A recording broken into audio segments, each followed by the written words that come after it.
I am Evangelos Albanis from National Center for Scientific Research Demokritos, and these are all the collaborators of this work. Today, in this talk, we will discuss about non-spherical optomagnetic resonators with axial symmetry. At first, we will make a brief introduction to the optomagnetic interaction, then we will discuss the optical ME modes, and finally we will present some results on micron-sized optomagnetic resonators. Let's begin with an yttrium iron garnet sphere of diameter at the order of millimeter. Such a sphere can support, among others, the so-called Kittel magnon, which is a homogeneous precession of all spins in phase. Such spheres can also support optical whispering gallery modes, which confine the electromagnetic field in a very thin ring-like region along the circumference of the sphere. By placing magnonic and optical modes in the same particle, we can enhance their mutual interaction. And the question is, how do they interact since the frequencies of the optical photons and magnons are having this huge difference, gigahertz and terahertz?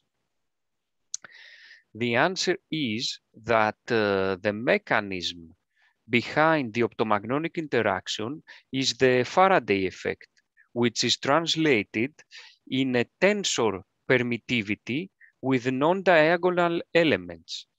The constant F defines the strength of the interaction and is called the Faraday coefficient. A case with particular interest occurs when the magnon frequency matches the frequency difference between two whispering gallery modes. This is the so-called triple resonance condition. As you can see here, for example, this is the magnon frequency.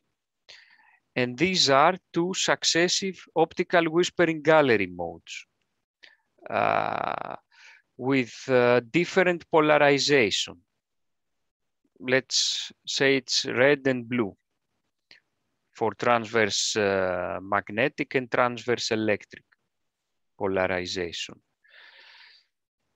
By pumping light into this whispering gallery mode, this frequency, photons can be converted to this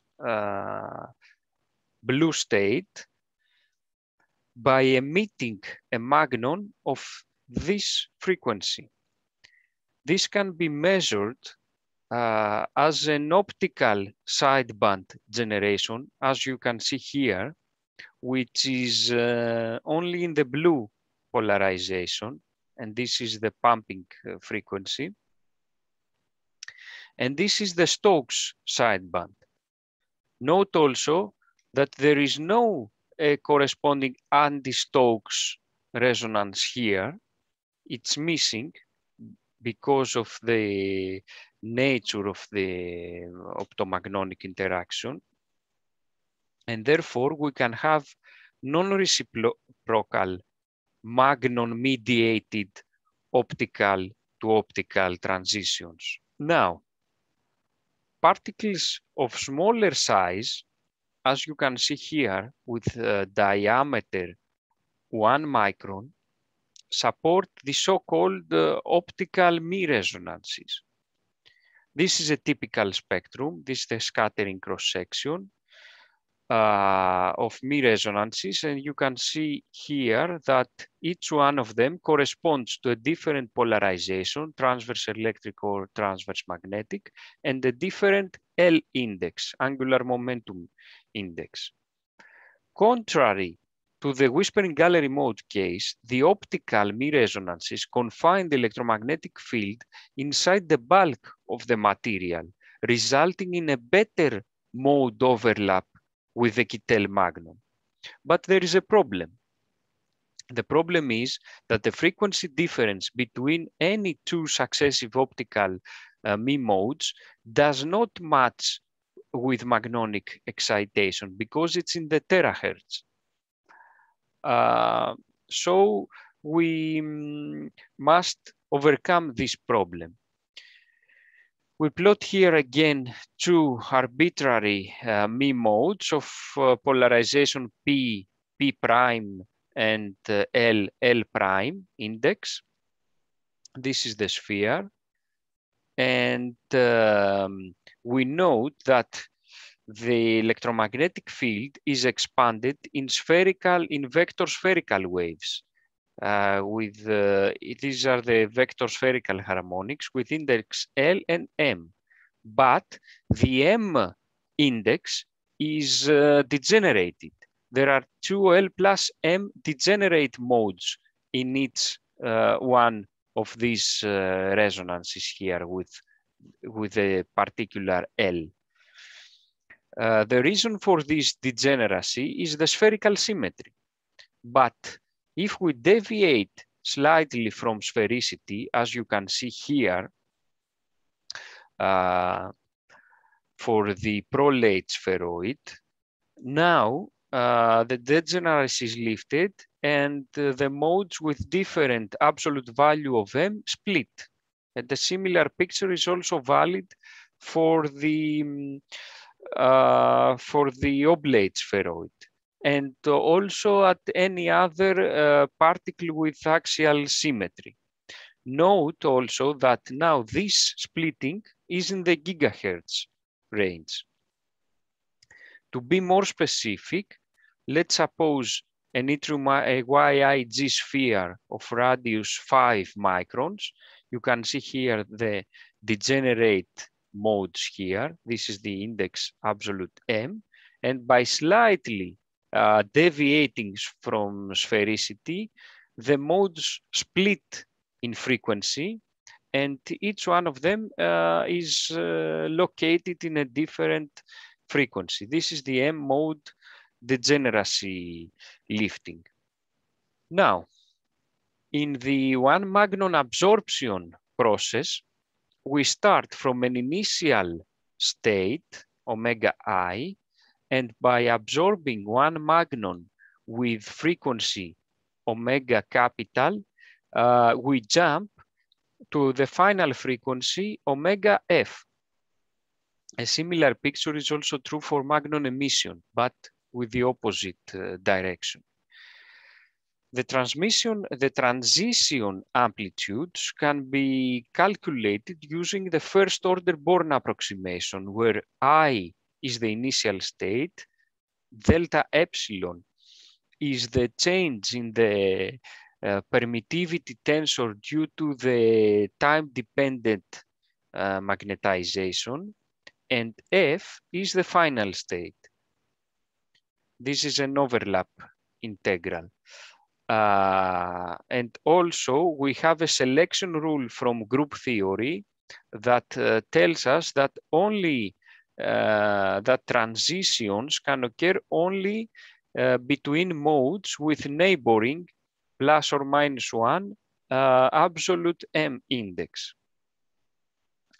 And since each mode can belong to a specific absolute M, which is two-dimensional space with plus M and minus M, an initial or a final state can be any linear superposition of plus M and minus M. And therefore, we can perform calculations under all these angles. As you can see here, the results from the coupling constant G between all initial states of for this spheroid, which we go from the mode 9 through a magnon absorption to the mode 10. This is what we see here.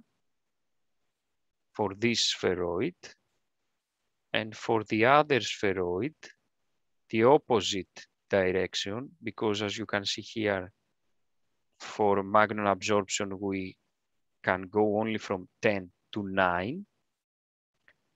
We are increasing in frequency.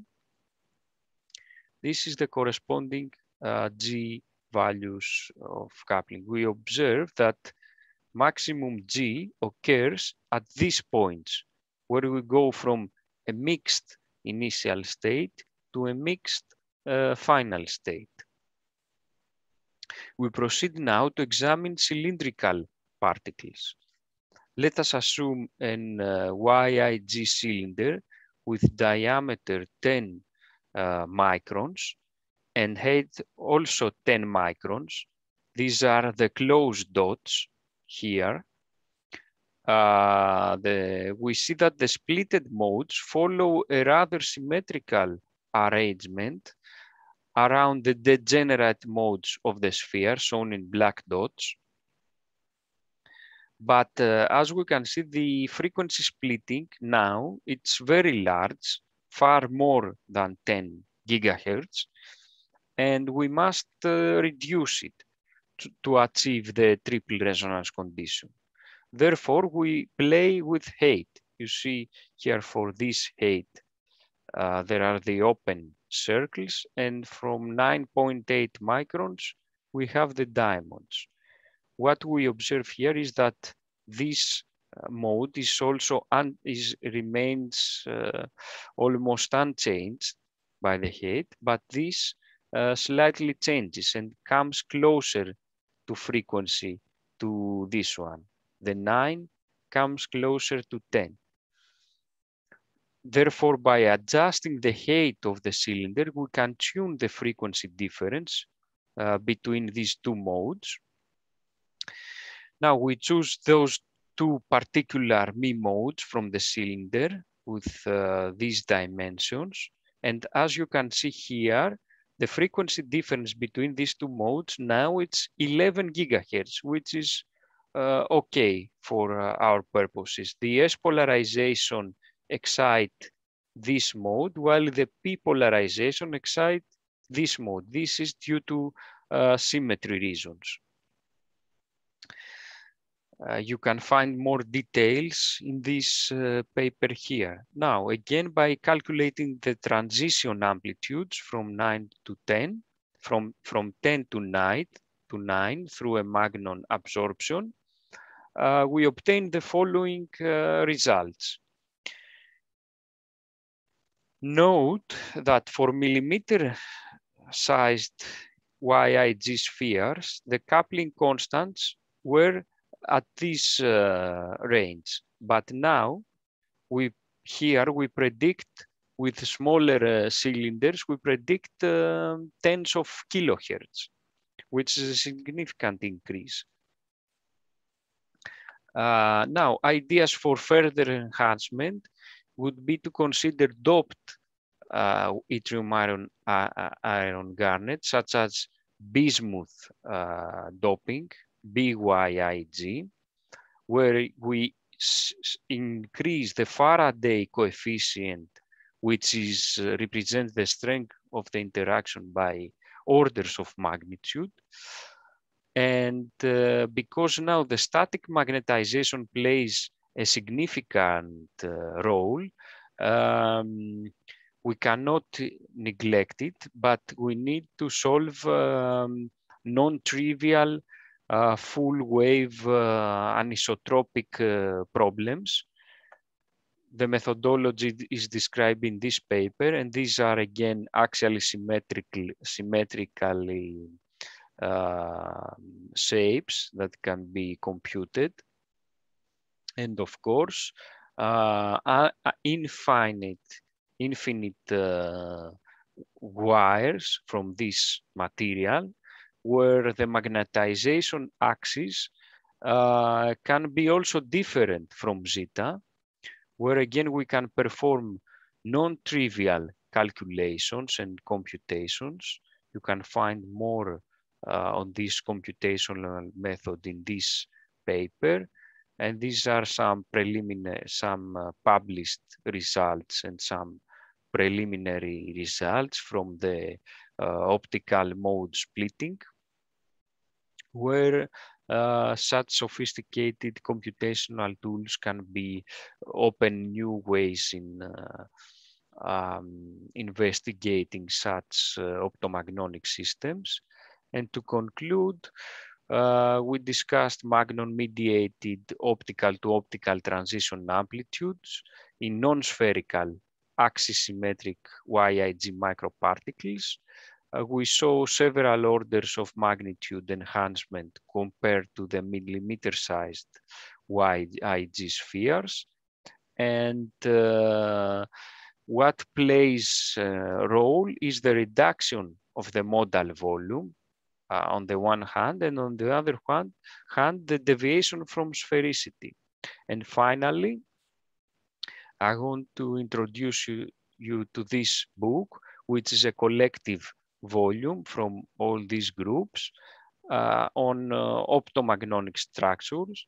It's the first of its kind on this topic. And I want to thank you very much, all of you, for your attention.